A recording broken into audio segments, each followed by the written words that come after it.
اچھا، مجھ سے لوگ اکثر یہ سوال پوچھتے ہیں کہ کیپٹن صاحب آپ جو ہے وہ یہ تعویذ دھاگے، پیر و فقیروں، بد نظری، جادو ٹونا، اس پہ یقین رکھتے ہیں یا نہیں؟ تو میں کہتا ہوں جی میں نہیں رکھتا۔ اس کی وجہ کیا ہے؟ وہ کہتے ہیں قرآن میں ذکر آیا ہے۔ میں نے کہا قرآن میں ذکر آیا ہے، یہ ایک بیماری کا نام ہے، لیکن قرآن نے جب ساتھ آپ کو شفا، جب اس کا علاج بتا دیا ہے، تو پھر مجھے اب آپ کہیں کہ جی آپ سر درد پہ یقین رکھتے ہیں، میں کہوں گا جی میں رکھتا ہوں، لیکن سر درد میرے لیے مسئلہ کوئی نہیں ہے، کیونکہ میرے پاس پیناڈول یا پیراسیٹامول ہے۔ تو مسئلہ یہ ہے کہ مجھے یہ کچھ اسٹوڈنٹس نے کہا کہ آپ کچھ ہمیں بتائیں کہ تاکہ ہماری ان سے جان چھوٹ جائے۔ اور اس لیکچر کے آخر میں آپ کو ایک آیت قرآن مجید ہدیہ کروں گا، ایک آپ کو تحفہ دوں گا، جو آپ نے خود بھی پڑھنی ہے، یاد بھی کرنی ہے، بے شک لکھ کے اپنے بٹوے میں رکھ لیں، اور جس بندے سے آپ زندگی میں پیار کرتے ہیں، ماں، بہن، بیٹی، بھائی، جس سے آپ پیار کرتے ہیں، اس تک آپ نے یہ پہنچا دینی ہے۔ اصل میں واقعہ یہ ہوا تھا کہ کفار کا ایک وتیرہ تھا کہ جب بھی وہ جنگوں میں جاتے تھے، وہ اپنے ساتھ اپنی پاورز کو لے کے جاتے تھے، اور وہ ان کی پاورز کیا ہوتی تھی؟ وہ ان کی پاور ہوتی تھی کہ اب مثال کے طور پہ جنگ احد میں بارہا انہوں نے کہا کہ مسلمان ہمیں شکست نہیں دے سکتے، کیونکہ ہمارے پاس عزا ہے، عزا بت کا نام ہے، ہمارے پاس حبل ہے، ہمارے پاس لات و منات ہے۔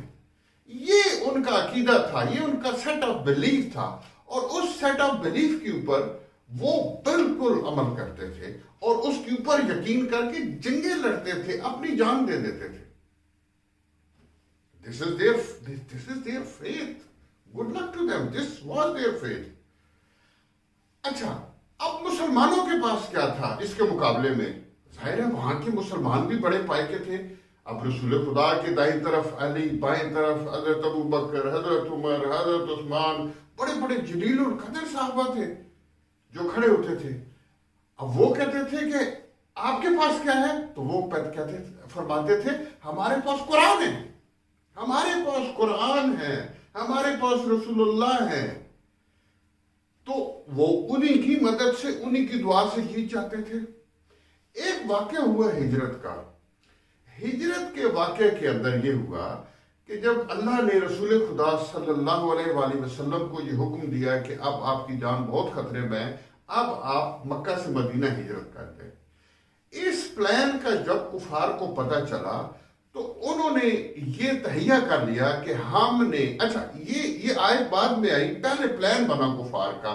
کفار نے کہا کہ آج کی رات ہم نے 40 قبائل نے مل کے ایک تلوار، ایک بندے کے ہاتھ میں تلوار، ایک کا نیزہ دے کے ہم نے بھیج دینا ہے، اور جب محمد پاک سو رہے ہوں گے تو ان کو سوئے ہوئے بستر پہ 40 تلواروں سے، 40 نیزوں سے ہم نے وقت جو ہے حملہ کر کے ختم کر دینا ہے، تاکہ بنو ہاشم کا خاندان ہمارے اوپر، کسی ایک خاندان کے اوپر یہ بلیم نہ کر سکے، یہ دعویٰ نہ کر سکے کہ انہوں نے قتل کیا، انہوں نے شہید کیا ہے۔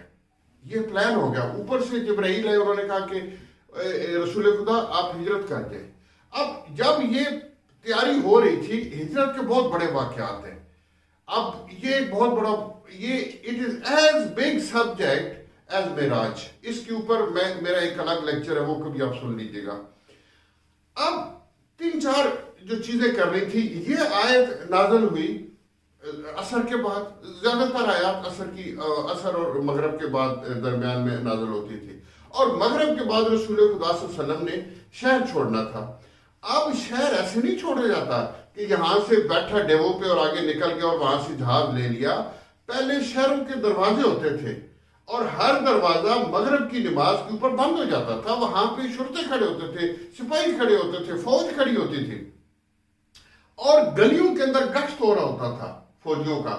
جب ان کو یہ پتہ چلا کہ آج تو رسول خدا صلی اللہ علیہ وسلم نے اسکیپ کر جانا ہے، 2 بندوں کو صرف اس وقت پتہ تھا، ایک حضرت ابو بکر صدیق کو اور ایک حضرت علی مرتضیٰ کو، اور کسی کو نہیں پتہ تھا کہ آج جو ہے وہ رات ہجرت کی رات ہے۔ آپ نے 2 کام کیے۔ آپ نے ایک تو ساری امانتیں، اب یہ ایک دو امانتیں نہیں تھیں، یہ پورے مکہ کے ہر ایک قبائل کے ہر ایک شخص کی امانت تھی. سونا، چاندی، زیور، پیسہ، جو جس کے پاس قیمتی اثاثہ تھا وہ محمد مصطفیٰ کے پاس تھا. اب ایک آپ نے امانتیں ہینڈ اوور کرنی تھی. اب کس کی کیا امانت ہے یہ ایک بہت بڑا فلسفہ ہے، کبھی پھر بتاؤں گا. ایک لیکچر کے اندر میں نے بتایا بھی تھا کہ انہوں نے صرف ایک لفظ میں علی کو کہا کہ آپ نے کل یہ امانتیں واپس کر کے مجھے مدینے ملنا ہے، اور آج کی رات آپ نے میرے بستر پر سونا ہے. میرے بستر پر لیٹنا نہیں ہے، سونا ہے. اب وہ کیسے سوئے، کیا، یہ بڑی لمبی ایک میں آپ کو بڑی انٹرسٹنگ چیزیں یہ بتاؤں گا بعد میں. اچھا، حضرت ابوبکر کو ساتھ لیا. اب گھر کے اندر محصور ہو کے رہ گئے، کیونکہ گھر کے دروازے سے لے کے شہر کے دروازے تک جگہ جگہ پہ ناکے، سپاہی لوگ تلوار تیر اٹھائے ہوئے، کیونکہ 40 خاندانوں کا مشترکہ پلان تھا. نیٹو فورس تھی، نیٹو فورس نے حملہ کرنا تھا اسلام کے اوپر. تمام کی تمام ورلڈ کی قوتوں نے ایک مسلمان حکومت کے اوپر، مسلمان دین کے اوپر حملہ کرنا تھا. آپ نے حضرت ابوبکر صدیق کو ساتھ لیا. دیکھا باہر لوگ گھر کے دروازے سے مخبری شروع، لوگ تیر تلوار نیزے اٹھائے ہوئے کھڑے ہیں. آپ نے اپنے صحابی کو ساتھ لیا، اور یہ وہ آیت ہے جو میں آج آپ کو ہدیہ کر رہا ہوں. اور آپ نے کہا بسم اللہ الرحمن الرحیم، سورہ یاسین. سورہ یاسین 36 نمبر اور آیت نمبر 9. آپ نے فرمایا، آپ نے تلاوت شروع کی، بسم اللہ الرحمن الرحیم وَجَعَلْنَا مِن بَيْنِ أَيْدِهِمْ صَدًّا وَمِن خَلْفِهِمْ صَدًّا فَأَغْشَيْنَهُمْ فَهُمْ لَا يُبْصِرُونَ. وَجَعَلْنَا، اور ہم، اللہ کہہ رہے اور ہم نے بنا دی، وَجَعَلْنَا مِن بَيْنِ أَيْدِهِمْ، ان کے سامنے، صَدًّا، ایک دیوار. یہ آیت ہے میرے دوستو. وَجَعَلْنَا مِن بَيْنِ أَيْدِهِمْ صَدًّا وَمِن خَلْفِهِمْ صَدًّا فَأَغْشَيْنَهُمْ فَهُمْ لَا يُبْصِرُونَ. اور ہم نے بنا دی ایک دیوار ان کے آگے، اور بنا دی دیوار ایک ان کے پیچھے، اور ڈال دیا پردہ اس کے اوپر، اور کوئی آنکھ ان کو آنکھ کو کنسیل کر دیا، اور وہ ان کو دیکھ نہیں پائیں گے. یہ آیت ہے، آپ نے اپنے تمام عزیز رشتہ داروں کو دے دینی ہے. اور یہ آیت پڑھتے ہوئے رسول خدا اس دشمن کے گلیوں کے سپاہیوں سے، فوجیوں کے اندر سے گزرتے گئے اور کسی کو نظر ہی نہیں آئے. تو جو بھی، جس بندے سے بھی آپ سمجھتے ہیں کہ یہ میرے اوپر جادو، ٹونا، تعویذ، دھاگا، بد نظری، یہ وہ کوئی عمل کر سکتا ہے، آپ اس آیت کی تلاوت کریں. کوئی ہو ہی نہیں سکتا دنیا کا.